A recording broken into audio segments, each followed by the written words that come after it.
Boa noite, meus amigos. Mais uma vez voltamos a falar nesse templo vazio, né? No tempo de pandemia.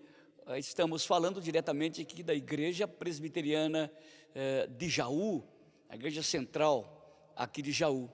E é com muita alegria que eu volto a falar com vocês sobre a Escritura Sagrada. É um tempo diferente, difícil para mim, para eu gravar aqui com a igreja vazia.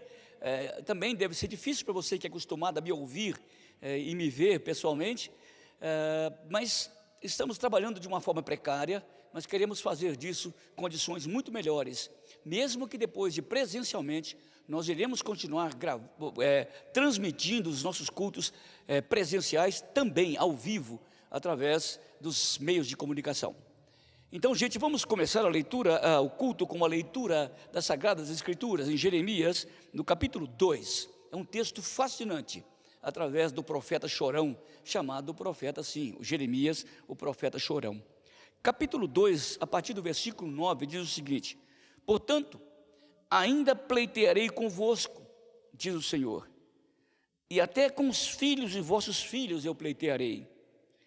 Passai as terras do mar de Chipre e vede, mandai mensageiros a Quedar e atentai bem, e vede se jamais sucedeu coisa semelhante. Houve alguma nação que trocasse os seus deuses, posto que não eram deuses? Todavia o meu povo trocou a sua glória por aquilo que é de nenhum proveito. Espantai-vos disso, ó céus, e horrorizai-vos, ficai estupefatos, diz o Senhor, porque dois males cometeu o meu povo. A mim me deixaram um manancial de águas vivas, e cavaram cisternas rotas que não retêm água. Acaso é Israel escravo ou servo nascido em casa? Por que, pois, veio a ser presa? Os leões novos rugiram contra ele, levantaram a voz da terra e deles fizeram uma desolação. As suas cidades estão queimadas e não há quem nelas habite. Até os filhos de Mênfis e de Táfnis se pastaram o alto da cabeça. Acaso tudo isso cedeu por haveres deixado o Senhor teu Deus quando te guiava pelo caminho? Agora, pois, que lucro terás indo ao Egito para beberdes as águas do Nilo, ou indo à Síria para beberes águas do Eufrates? A tua malícia te castigará, as tuas infidelidades te repreenderão. Sabe, pois, vê que mal e quão amargo é deixares o Senhor teu Deus, então não temeres o teu nome, diz o Senhor dos exércitos. Dois males cometeu meu povo contra mim. A mim me deixaram um manancial de águas vivas e cavaram cisternas rotas que não retêm água. Vamos orar? Ó Deus, que Tu aclares a nossa mente e nos dê, Senhor, poder do Espírito para praticarmos aquilo que aprendemos neste culto, quando cantamos, quando oramos, quando ouvimos a palavra, sobretudo na pregação. Permita, Pai, que esta mensagem possa mudar o endereço da nossa história e possamos escrever um novo rumo para a nossa vida e traçarmos novas projeções e trajetórias para a nossa existência. Deus, precisamos de Ti. Deus, precisamos do Teu auxílio. Deus, precisamos do Teu socorro. Assim como Tu dirigias, ó Deus, Israel no deserto, com uma coluna de fogo à noite. Ó Deus, dirige a nossa vida com o fogo do Teu Espírito. Assim como Tu colocavas uma nuvem, Pai, de dia para guiar Israel, coloque a luz da glória do Teu Espírito para que possamos andar com o Senhor, quer de noite, quer de dia, possamos Te seguir, andar na Tua presença e buscarmos a Tua santidade e endireitarmos e alinharmos a nossa existência de acordo com a Tua palavra. Ó Deus, faça isso nesta noite, isso será glória para o Teu nome, será força para o nosso coração, será vitória para a nossa vida, em nome de Jesus, amém. Muito bem, gente, já cantamos, já lemos a Bíblia, nós oramos, já buscamos a presença de Deus, confessamos as nossas fraquezas, a nossa pequenez, e queremos agora cantar. Agora é o momento que a igreja vai adorar, louvar a Deus, e depois vamos trazer a mensagem da palavra de Deus, e no meio vai ter uma pequena palavra sobre as nossas arrecadações. Deus abençoe você. Vamos cantar, vamos adorar ao Deus dos deuses. Uns confiam em carros, outros confiam em cavalos, mas nós fazemos menção do nome do Senhor. Vamos cantar o nome da glória deste Deus. Vamos lá.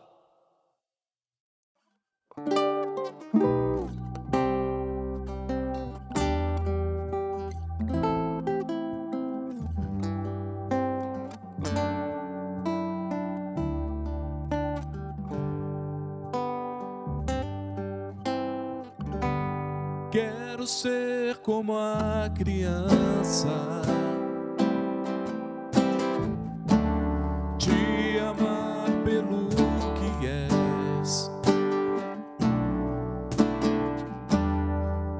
voltar à inocência e acreditar em ti. Mas às vezes sou levado pela vontade de crescer. Torno-me independente e deixo de simplesmente crer.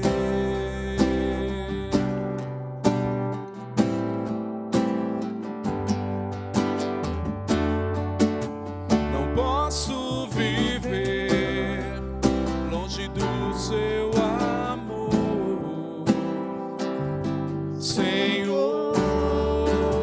Não posso viver longe do seu afago, Senhor. Não posso viver longe do seu abraço, Senhor. Não posso viver longe do seu abraço, Senhor.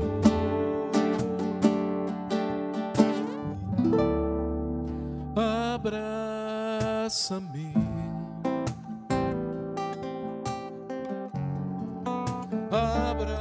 abraça-me,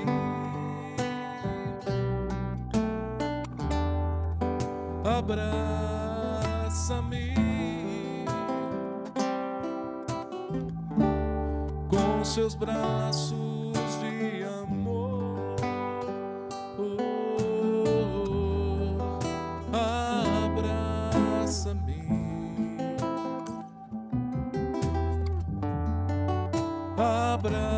abraça-me,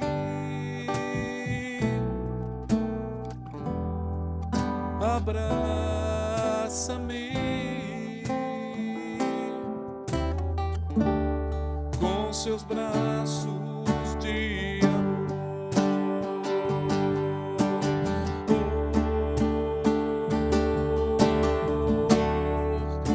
Não posso viver longe do seu amor, Senhor. Não posso viver longe do seu afago, Senhor. Não posso viver longe do seu abraço, Senhor. Não posso viver longe do seu abraço, Senhor.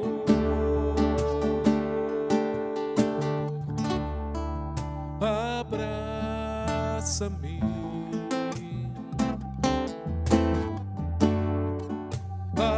abraça-me, vem me abraçar. Abraça-me com seus braços de amor.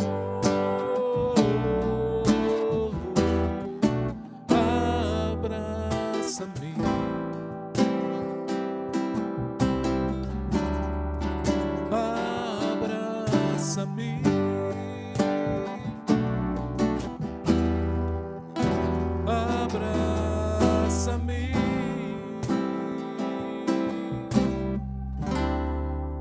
seus braços de amor.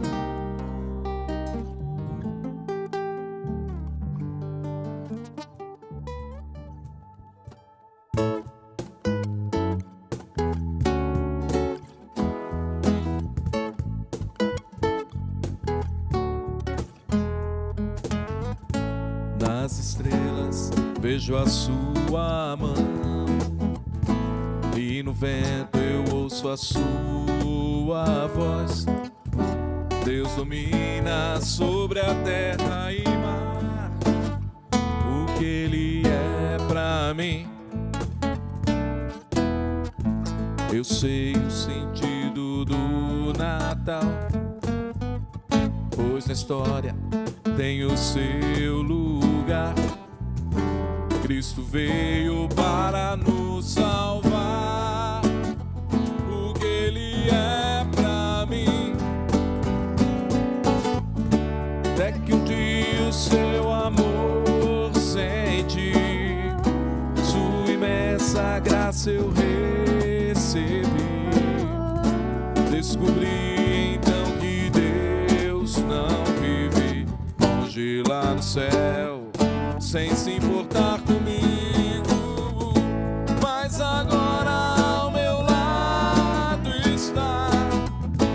Cada dia sinto o seu cuidar, ajudando-me a caminhar.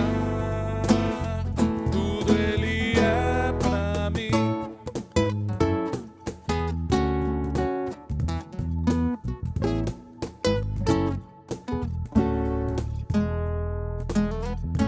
Nas estrelas eu vejo a sua mão, e no vento ouço a sua voz.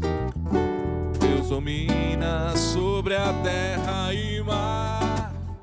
O que Ele é pra mim, eu sei o sentido do Natal, pois a história tem o seu lugar. Cristo veio para nos salvar. O que Ele é pra mim é que um dia o seu amor senti, sua imensa graça eu recebi. Descobri então que Deus não vive longe lá no céu, sem se importar comigo, mas agora ao meu lado está. Cada dia sinto o seu cuidar, ajudando-me a caminhar. Tudo Ele é pra mim é que um dia seu amor senti, sua imensa graça eu recebi. Descobri então que Deus não vive longe lá no céu, sem se importar comigo, mas agora ao meu lado está. Cada dia sinto o seu cuidar, ajudando-me a caminhar. Tudo Ele é pra mim, tudo Ele é pra mim, tudo é Jesus pra mim, tudo é Jesus pra mim. Olá, gente, vocês que estão participando do culto conosco, quero trazer uma palavrinha para vocês sobre o nosso sistema de arrecadação. Só os membros da nossa igreja é que participam desta hora. Se um dia você que é visitante vir aqui em nossa igreja, você não vai participar desta hora, sinto muito. Se você quiser participar, deve se tornar membro da igreja para saber como nós recebemos, como nós administramos os nossos bens. Claro que precisamos de dinheiro, ar-condicionado, secretaria, departamento, as pessoas que trabalham conosco, pastor, todos nós precisamos. E muitos irmãos têm sido fiéis à igreja, mesmo não se reunindo aqui fisicamente, têm sido fiéis à igreja. Mas percebemos que alguns irmãos gostam de dar dízimos ou ofertas na igreja. É a mesma coisa que se você der no banco ou então ligar para a secretaria da igreja. Então você é bem-vindo. Você que ainda não fez isso e que por alguma razão se sente constrangido em fazê-lo, pode ligar para a secretaria da igreja, algum presbítero, algum diácono, ele chegará até você. Mas faça isso, porque é um privilégio que Deus tem dado a gente, através desse dinheiro, servir a comunidade de Jaú. Deus te abençoe. Um bom culto. Bem, gente, nós já cantamos, já fizemos os nossos momentos de devoção, de adoração, de oração, de leitura da palavra, ouvimos a mensagem das nossas arrecadações, o modo como fazemos isso. Agora vamos ler para a nossa meditação no livro das Crônicas, segundo livro das Crônicas, capítulo 15, vou ler de 1 até o versículo 7. Diz assim a palavra do Senhor: Veio o Espírito de Deus sobre Azarias, filho de Oded. Este saiu ao encontro de Asa, o rei, e lhe disse: Ouvi-me, Asa, e toda Judá e Benjamim, o Senhor está convosco, enquanto vós estáis com ele. Se o buscardes, ele se deixará achar, porém se o deixardes, ele vos deixará. Israel esteve por muito tempo sem o verdadeiro Deus, sem o sacerdote que ensinasse a sua lei. Mas quando na sua angústia eles voltaram ao Senhor, o Deus de Israel, e o buscaram, foi por ele achado. Naqueles tempos não havia paz nem para os que saíam, nem para os que entravam, mas muitas perturbações sobre os habitantes daquela cidade. Porque a nação contra a nação, cidade contra cidade se despedaçavam, pois Deus os conturbou de toda sorte de angústia. Mas sede fortes e não desfaleçam os vossos corações, porque a vossa obra terá recompensa. Versículo 2 diz: O Senhor está convosco, enquanto vós estáis com ele. Se o buscardes, ele se deixará achar, porém se o deixardes, ele vos deixará.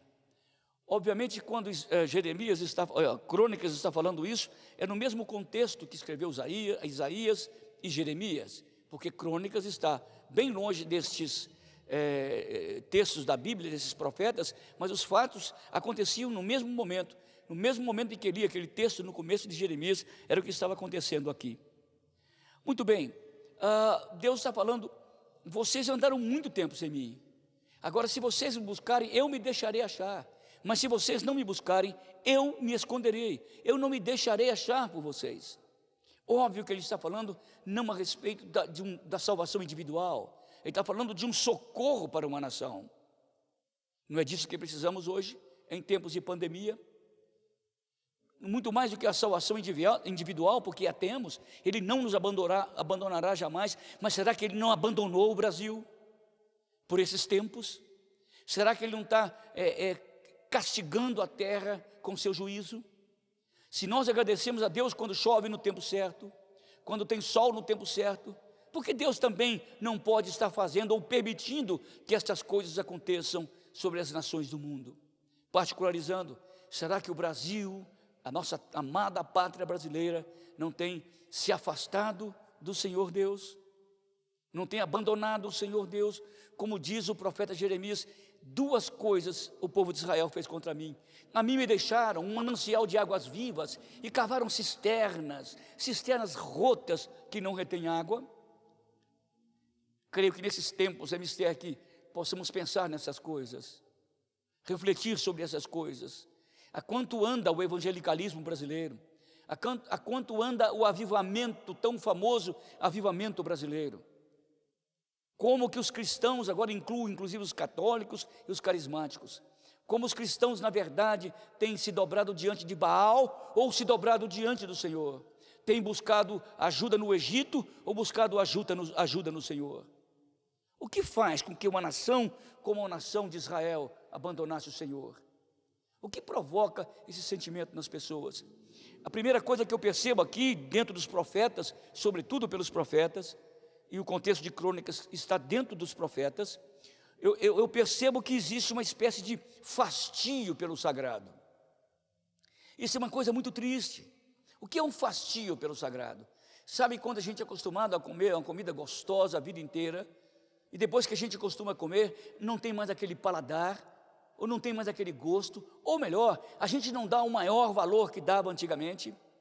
Isso que se chama fastio, é uma espécie de desinteresse por aquilo que era tão interessante para nós, por aquilo que era tão importante para nós.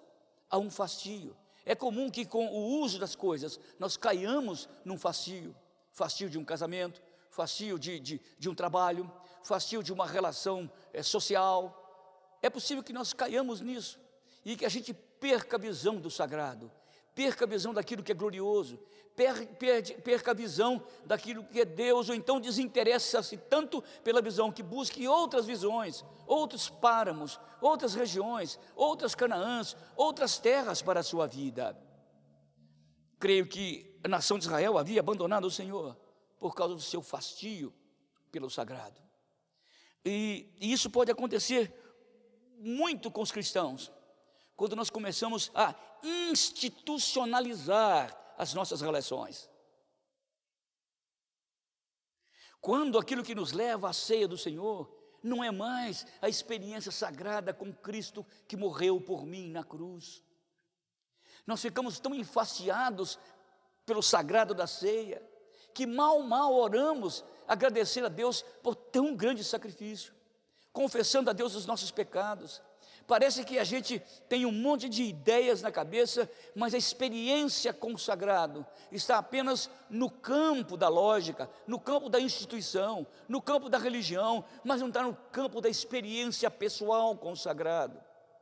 Aí, aquilo que é de mais nobre na igreja, quando nos aproximamos da mesa do Senhor, é simplesmente mesa do Senhor, sabe? E a gente vai se afastando da experiência do Deus vivo, vamos ficando apenas com as coisas de Deus, vamos ficando apenas com os utensílios do templo, os instrumentos do templo, as músicas do templo, mas esquecemos de ter uma relação pessoal com este que é maior do que o templo, com este que é maior do que o templo de Salomão. Começamos a perder a experiência com o sagrado. Então, quando a gente canta na igreja, quão bondoso o amigo é Cristo, fica tão longe.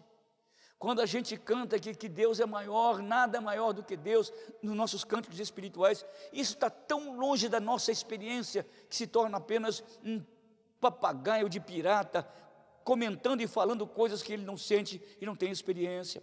Foi isso que levou Deus a falar: se vocês se afastarem de mim, eu vou me afastar de vocês. E Deus se afastou.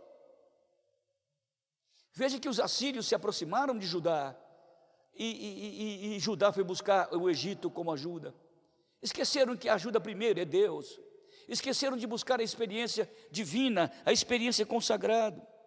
A ceia do Senhor não tem mais aquele encanto, aquela beleza. As músicas não nos fazem mais arrepiar. Eu não estou falando de um arrepio apenas hormonal. Eu estou falando de uma experiência, de um arrepio que sai da alma, pela experiência viva com Deus vivo. Com isso que motiva a gente a viver. Com isso que faz a gente ser diferente. É Jesus em mim, que é a esperança da glória. Deus está falando em Crônicas: vocês se afastaram de mim. O Senhor está convosco enquanto vós estáis com Ele. Se o buscardes, Ele se deixará achar. Porém, se o deixardes, Ele vos deixará. Há quanta gente passando por aí assim, longe de Deus, frio, indiferente. As coisas estão acontecendo ao seu redor. Muitos saem encantados do culto. Antigamente, antes da pandemia, e você achava aquilo tão normal. Fastio pelo sagrado. Quando nós temos alguma profissão de fé, algum batismo, alguma conversão, as coisas são tão institucionalizadas. Eu me lembro que em 83 eu fazia um curso nos Estados Unidos. E fui a uma igreja, eu fazia exatamente curso sobre o crescimento da igreja local. Minha pós-graduação foi disso. E eu fui numa igreja imensa, grande. Tinha um pastor sentado num banco, com uma camisa meio florida, e ele começou a falar do livro de Atos dos Apóstolos. Tinha mais de 2.000 pessoas assentadas. O louvor era um violão e um pandeiro. E eles começaram a cantar. Eu falei: alguma coisa diferente está acontecendo neste lugar. Era uma igreja diferente. Não pelo encanto da música, da beleza, mas como aquelas pessoas experimentavam o sagrado. Experimentavam o novo que o sagrado sempre nos traz. E aí, no final, o pastor fez uma pregação tão comum, nosso modo de ver, e ele fez apelo. E à medida que as pessoas iam levantando, cada uma que ia levantando, a igreja ia aplaudindo, e a igreja encheu, o templo encheu de palmas, um templo imenso de louvor a Deus pela conversão de um homem, pela conversão de uma alma. Sabe, o fascio faz a gente esquecer essas coisas. E quando nós nos institucionalizamos, e quando nós nos narcotizamos na instituição, nós perdemos a experiência com o novo. E não nos interessa também quando o novo acontece na vida de pessoas velhas. Também não nos interessa. Isso que faz a gente se afastar de Deus, e Deus está dizendo: eu afasto de vocês. Se vocês não se encantam com aquilo que eu estou fazendo, eu me afasto de vocês. Então, quando a gente se institucionaliza, isso nos afasta de Deus. A pandemia tem trazido muitas coisas ruins para nós, mas também trazido muitas coisas boas. Muitas pessoas têm sentido falta de cantar conosco, de orar conosco, de se reunirem conosco, de nos abraçarmos. Quando eu cheguei aqui na igreja, eu pedi que as pessoas se abraçassem, eu percebia que algumas ficavam escandalizadas. Parece que abraçar não era coisa de crente, não era coisa do templo, não era coisa do sagrado, não era coisa da teologia, dos catecismos, dos cânones sagrados. Pelo menos eu acho que essa pandemia tem feito isso com a gente, tem nos humanizado mais, e assim nos tornarmos como o Filho do Homem. Quando tocarmos nas pessoas, quando orarmos por elas, quando cantarmos louvores a Deus. Parece-me que a pandemia, se não pode fazer nada por nós, pode nos voltar ao encanto com aquilo que é divinizado dentro da instituição. É isso que nos afasta de Deus. Deus disse: eu afasto de vocês. Se vocês se afastarem de mim, eu me afasto de vocês. Tenho atendido algumas pessoas daqui, da cidade, de fora da cidade, e eu percebo que muitas delas estão desesperadas buscando Deus, porque em tempos de fartura não encheram os seus celeiros. Há muitos animais e pássaros que enchem o seu organismo de alimento para o tempo de escassez. Nós, como cristãos, gente que tem a sabedoria espiritual, somos pior do que os animais, porque em tempo de fartura nós não comemos. Agora é tempo de escassez, agora é tempo de silêncio de Deus, muitas vezes para a sua vida e para a sua igreja.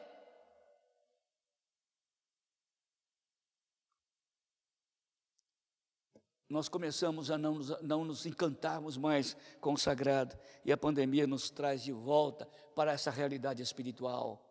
Precisamos de voltar para Deus. Se voltarmos para Deus, logo vamos começar os nossos cultos. Eu quero ver como é que nós vamos reagir com Deus na reunião, com os irmãos na reunião, como seremos a nova Israel de Deus, se buscaremos ajuda fora, ou iremos buscar ajuda no Senhor, buscar cura no Senhor, alegria no Senhor, em primeiro lugar.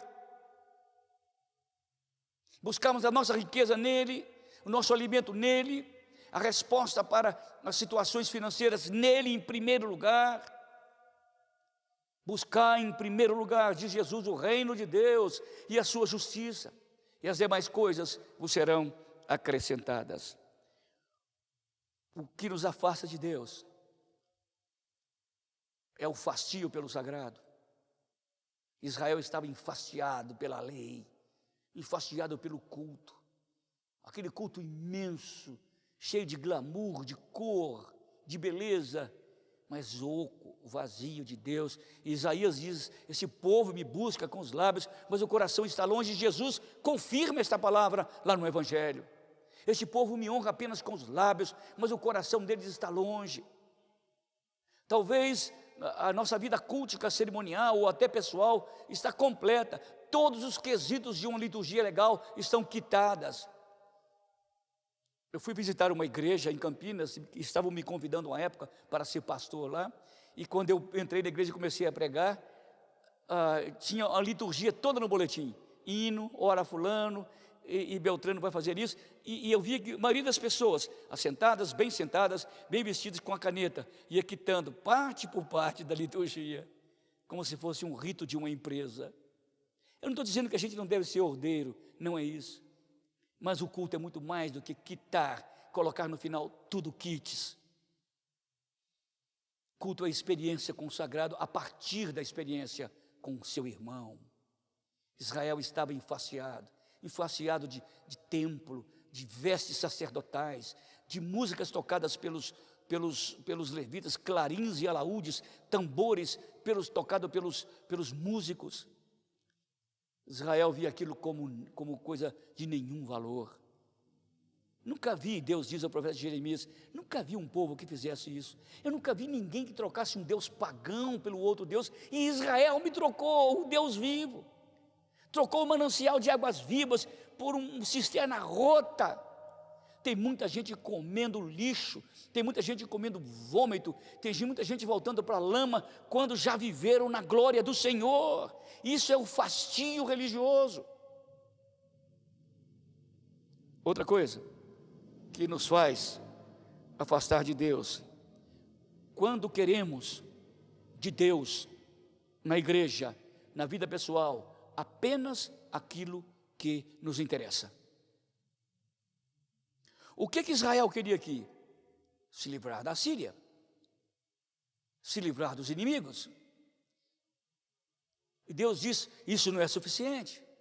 Antes de vocês vencerem os inimigos, vocês têm que me achar, vocês têm que me buscar, senão aquela vitória que vocês terão com o inimigo, será uma vitória gloriosa, será uma vitória pequena, minúscula, porque outros inimigos virão. A vitória última da vida de vocês está em mim, e Deus não quer misturar a nossa vitória de carnal com a sua santidade, a tal ponto que possamos atribuir a Deus o que a nossa carnalidade fez. Tem muita gente agradecendo a Deus por coisas que Deus não deu, porque misturam a carnalidade com a santidade e a pureza da obra do Senhor. Creio que quando a gente busca de Deus apenas o que nos interessa, isto nós vamos nos afastar de Deus. O que significa isso? É quando optamos na vida espiritual apenas pelo exercício do trabalho espiritual, quando queremos apenas servir como servo, não servir como filho, queremos fazer apenas como aquele filho pródigo. Eu dizia, o Senhor nunca me deu um cabrito para alegrar-me com meus amigos. Jesus estava dizendo na parábola, como não? Tudo que é meu é teu, diz o pai, mas ele não tinha. Ele era um pobre rico, ele estava morrendo de fome e vivendo num banquete.